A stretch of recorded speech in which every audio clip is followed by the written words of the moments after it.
Alors aujourd'hui, je voulais te parler d'un retour d'une de mes expériences concernant l'arrosage.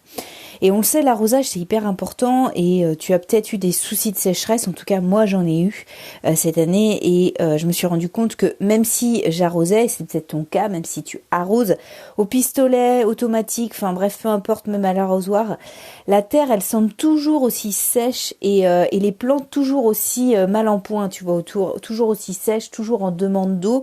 Et t'as beau arroser abondamment, t'as beau arroser à des moments propices, c'est comme si la terre elle retenait pas, ou même la plante n'arrivait pas à bien retenir, et qu'il y a eu une telle sécheresse sur ces parcelles-là que finalement l'eau n'arrive pas bien à s'infiltrer, ou en tout cas elle n'arrive pas à garder l'eau correctement, et donc t'arrives plus à avoir de bons légumes sur ces parcelles-là. Et concrètement, je me suis posé la question, comment faire pour que en fait ta terre elle soit plus sèche sans vider forcément ton récupérateur d'eau, parce que le but c'est pas de vider ta cuve, mais en tout cas de trouver un système durable qui arrose correctement, intelligemment, sans prendre la tête, parce que tu sais que moi je suis pas partisan du moindre effort, tu connais. En gros, je veux les choses intelligentes, rusées, malines et pas trop onéreuses. Et tu vas me dire, laisse tomber, ça n'existe pas ce genre de choses. Écoute, j'ai trouvé quelque chose. Et ce système, je voulais vraiment, ça fait maintenant une saison, donc depuis le printemps dernier que j'utilise cette technique. Et j'en suis très très contente. Et c'est pour ça que je t'en parle aujourd'hui, parce que je peux vraiment en parler correctement. Je peux en parler avec un vrai retour d'expérience. Et j'en suis vraiment très contente et je voulais t'en parler. Et ce système, t'en as peut-être entendu parler déjà, c'est les Zoyas. Alors ça s'écrit O-Y-A-S. Il y a d'autres mots qui peuvent désigner les Zoyas, c'est-à-dire d'autres façons de l'écrire. Il y en a qui l'écrivent O-2-L-A-S. Mais en tout cas, celle que j'ai achetée, c'est O-Y-A-S. C'est chez un petit artisan. Enfin, je t'en dirai plus un peu plus tard. Et tu vas me dire, mais qu'est-ce que c'est que ce truc? Alors, si tu sais pas ce que c'est, en fait, les Zoyas, c'est un pot en terre cuite, plus ou moins grand, qui va laisser passer l'eau quand ta terre en a besoin. Donc tu en as des enterrés, tu peux les mettre sous ta terre, et d'autres que tu vas juste poser à même le sol, donc qui sont plus destinés pour les petites jardinières, les choses comme ça, ou les grands pots que tu vas laisser sur ta terrasse, etc. Donc tu as plusieurs utilisations. Moi, j'ai décidé d'en acheter l'année dernière que j'ai positionné au printemps. Là, c'est 2 enterrés. Et en fait, c'est une réserve d'eau qui va laisser partir l'eau quand il faut. C'est-à-dire que quand ta terre autour elle est sèche, l'Oya va donner de l'eau à ta terre, et quand la terre elle est plutôt humide, l'Oya va garder sa réserve d'eau à un moment plus propice, au moment où il y aura une vraie sécheresse. Et donc c'est ça qui en fait un système super intelligent, parce que ça va diffuser l'eau quand il faut. Et en plus, tout se passe en sous-sol, donc il n'y a pas de système d'évaporation, de perte d'eau. Tout se situe au sol, et donc, tu le sais, tes plantes, c'est un système racinaire en dessous. Donc forcément, elles vont puiser à partir de cette Oya, à partir de ce qu'elle va donner en eau. Et donc, tes plantes vont être beaucoup moins soumises aux aléas de tes arrosages et soumises aux aléas de la météo, en fait, concrètement. Et en fait, tout ce que tu as à faire, et moi ça c'est la partie que j'aime bien, c'est que tout ce que tu as à faire, c'est les remplir. Et je vais te donner mon exemple parce que je trouve qu'il est assez parlant. Concrètement, moi j'ai acheté 2 Zoyas d'à peu près 10 litres chacune. Je les remplis tous les 13 à 15 jours, ça dépend des grosses sécheresses. Et pour te dire comment ça fonctionne bien, moi je les ai mises dans ma serre, et donc dans cette période de canicule, c'est-à-dire quand il faisait à peu près 37, je crois qu'on est monté à 40 degrés à l'ombre en dehors du truc, j'ai compté, je crois que mon thermomètre de serre il a un peu fatigué parce qu'il est monté à 50 degrés. Donc c'est pour te dire la chaleur qui régnait dans la serre, et pourtant mes plantes elles ont bien donné. Donc ça veut dire que tout se passe en sous-sol, tout est situé en dessous. En plus j'ai mis un système de paillage, en fait de paillis, avec de la paille, de la pelouse, etc. Ce qui fait que tout se passe vraiment en sous-sol, et que l'Oya a pu diffuser correctement tout ce qui se passe, tout ce dont ont besoin mes légumes pour bien donner dans la serre. Donc une température optimale, et puis un arrosage optimal, et ça en fait un jardin au top du top. Donc concrètement, En plus, donc je les remplis 13 à 15 jours, donc j'ai juste à me mettre un petit rappel tous les 13-14 jours en général. Donc tu vois, je mets un rappel, tu vois, le premier de chaque mois et le 15-16 de chaque mois. Donc concrètement, tu vois, 2 fois par mois, je vais remplir mes Zoya.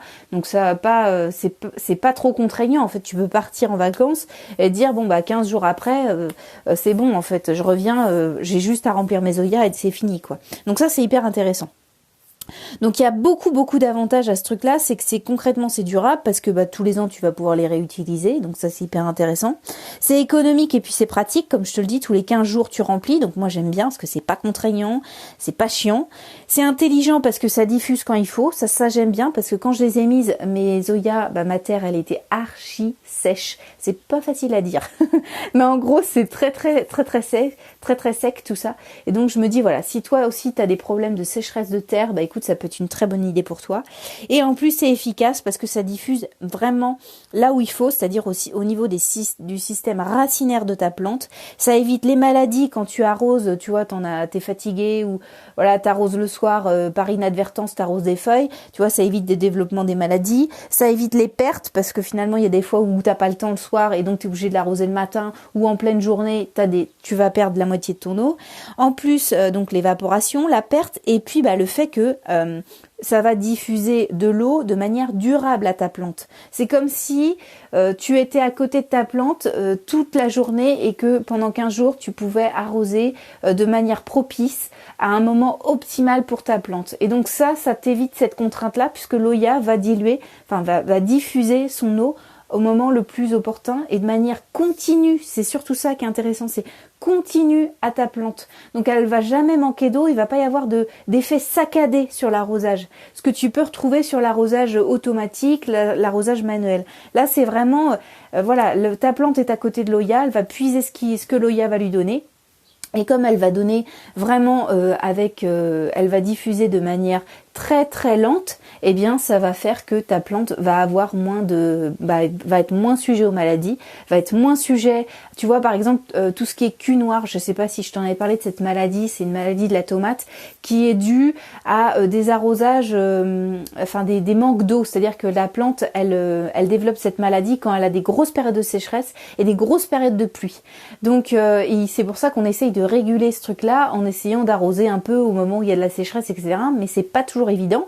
Et la preuve en est, c'est que j'ai un plant qui n'avait pas d'Oya à côté de lui et qui a pas arrêté de me faire des tomates avec justement cette maladie. Et donc la moitié de mes tomates, je devais les couper en deux parce que le cul était noir pourri et j'ai quasiment pas eu de tomates avec ce pied-là. Alors que toutes les tomates que j'ai en serre, elles ont pas du tout eu ce problème-là.